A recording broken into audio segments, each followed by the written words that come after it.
You know, that attack in El Paso has sparked very heated discussions about how the case will be prosecuted. Domestic terrorism, mass shootings, and hate crimes, all terms we have heard a lot over the last few days. Yeah, Channel 5's Kristen Colon takes a closer look at what they mean and how a crime can fall under one of these categories. The FBI is treating the El Paso shooting as a domestic terrorism case, but there is no legal charge or definition for the words domestic terrorism. Experts tell us the suspect in El Paso will probably have a combination of state and federal charges. More than 200 mass shootings have happened here in the United States since January of this year. There's little or no agreement on any types of definitions to these events. We barely have a Department of State definition of terrorism from back in 2003, I believe it was, right? And now there's no set definition when it comes to domestic terrorism.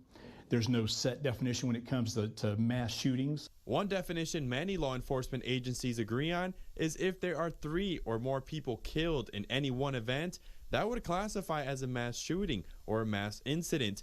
In that case, crew says 240 mass shootings took place this year. That counts incidents like family violence or neighborhood drive-by shootings. Another classification of a mass shooting can be what happened in El Paso. It is believed to be random. In that case, only 18 similar mass shootings happened this year. It all depends on which definition of mass shooting you are looking at. They'll investigate it as domestic terrorism. The researchers will look at it as domestic terrorism, but when it actually comes to the actual criminal charges, it will be federal hate crime charges, federal gun laws. There is no federal.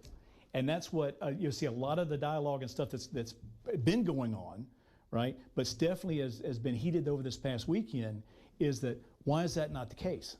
Domestic terrorism, another term that is not clear and not a charge.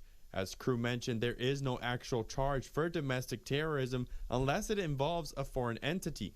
So in incidents like El Paso, which crew says involved an alleged citizen attacking his fellow citizens, the suspect will get state charges for the homicides.